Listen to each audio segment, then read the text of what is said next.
Hey, what's up, guys? I'm Brandon J. Welcome to the Brandon J. Show. I'm joined by special guest, Grammy Award-winning producer, songwriter. He's known as a manager of some of the top producers and artists around the world. Bigg Von. Bigg Von, how are you, man? What's up, brother? How you are? I'm good, man. How was your Thanksgiving? Oh man, blessed, fulfilled, filled to the brim. I saw It's you. good. You guys were handing out turkeys around the city. Yeah, I did. I wanted to give back to the community, and I woke up and I feel like that was something that God wanted me to do. So I partnered up with Love My Yacht, my client, and we decided to give turkeys and food boxes to the less fortunate and needy. Thanksgiving. So I spent most of that day giving out, boxes and turkeys. That was awesome, and I commend anybody making a difference in the community, especially for those that are less fortunate on a holiday such as Thanksgiving, especially with everything going around like COVID-19 and being away from friends and family and loved ones. So, Yes, man, sir. what's interesting, Bigg Von, is we've known each other for a long time, and I'll never forget when I've heard Ice Cube shout you out on multiple programs nationally syndicated: Sway in the Morning, Shade 4-5 on Sirius XM, James Gordon, Jimmy Kimmel, and the list goes on, man. And you have produced quite some really good music for Ice Cube. Yes, sir. Yes, sir. That started back in 2006. The first time I had the pleasure of working with the legendary O'Shea Jackson, Mr. Ice Cube, and he allowed me and my team to be a part of his histories, with working on his projects.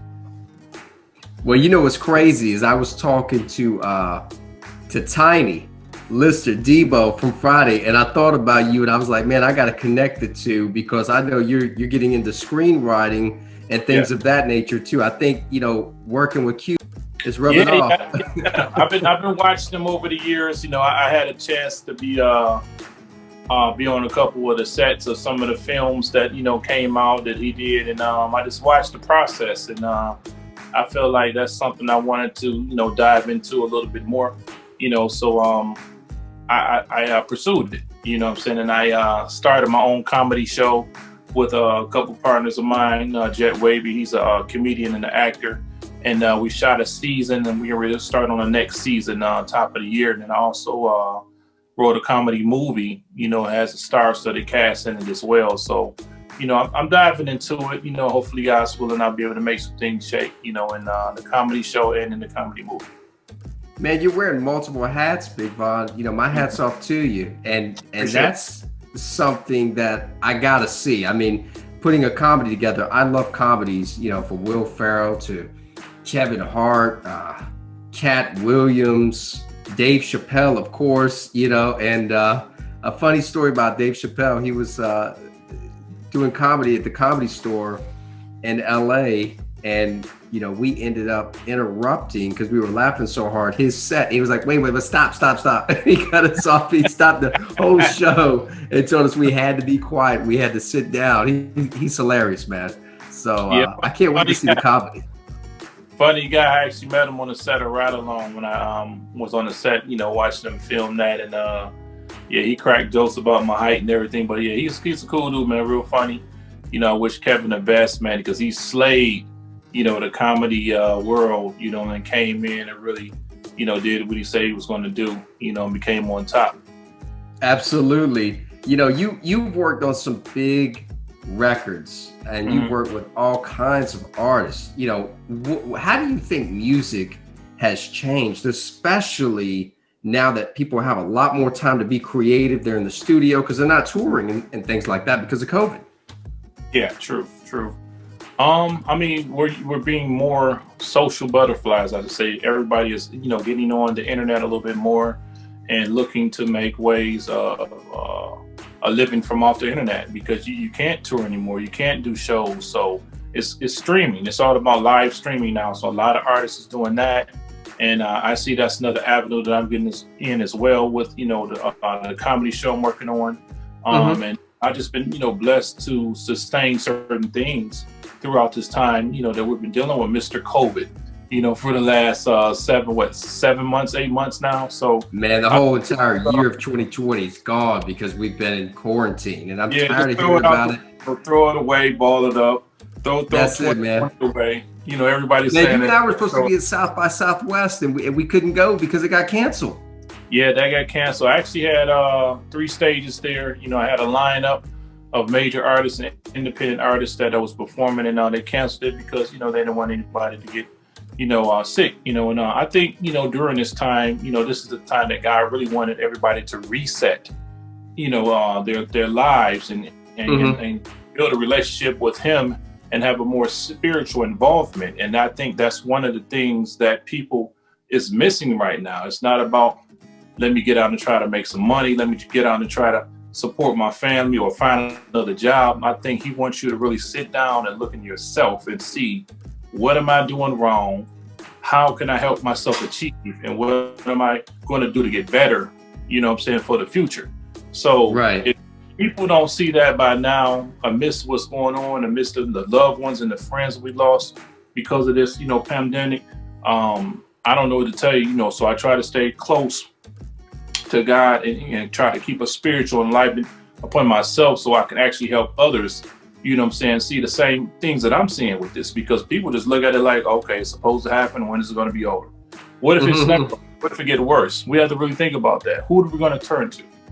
Absolutely. So really have to have some kind of knowledge to understand God's word and, and pray. People don't have no kind of spiritual awareness about anything. They feel like only time they do is when they're fearful or something's getting ready to happen. So, that's one of the things that we have to realize is always keep God first. And it's 5 things that I post and I talk about in all my interviews, and that's prayer, faith, determination, consistency, and persistency. And I try to practice those myself. So, I can know what my purpose is, which I know what it is now, and I'm able to walk in it. And, a lot of people just, they're down and out, man, because of, what's going on. And it's so many people that's going through stress and anxiety and fear, because of this pandemic. But this is a time that we really need to sit down and reset, get a better relationship with God, build more friends that really care about you. Not Absolutely. the ones that want to use you, but friends that care about you and come together and try to, make a bond with people. Well, the interesting thing, Big Von, people are brainwashed with this fear thing. I mean, every time you turn on the radio, you turn on the news, it doesn't matter what news program you turn it on to, it's COVID-19, it's coronavirus, it's the corona vaccine, everything in, dealing with corona. So people are constantly thinking about, okay, I got to wear the mask when I leave.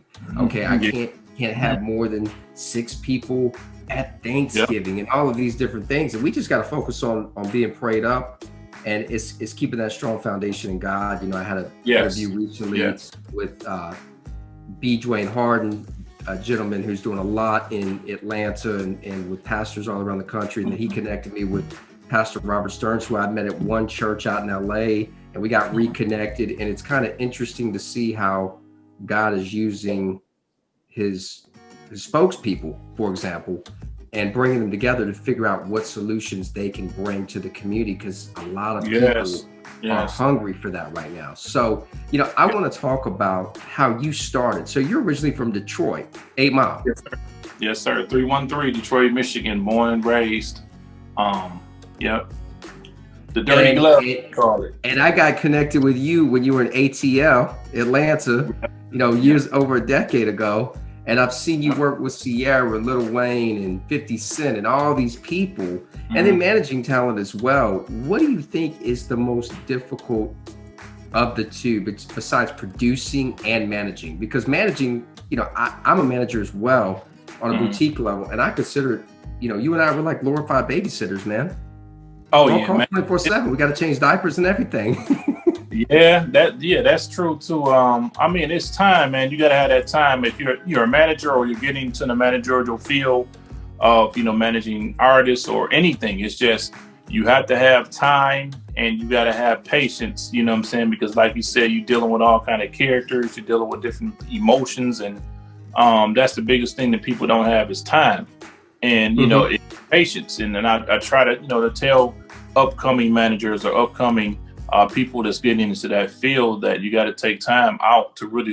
So Big Von, I got a question for you. What advice do you have for those aspiring artists? Because I know you get bombarded with by these people like, yo, check out my new mixtape, check out my new project, fam. You know, everybody's hitting you up because you're in demand, right? They're seeing Hip Hop Weekly, Cube's talking about you. You're for talent.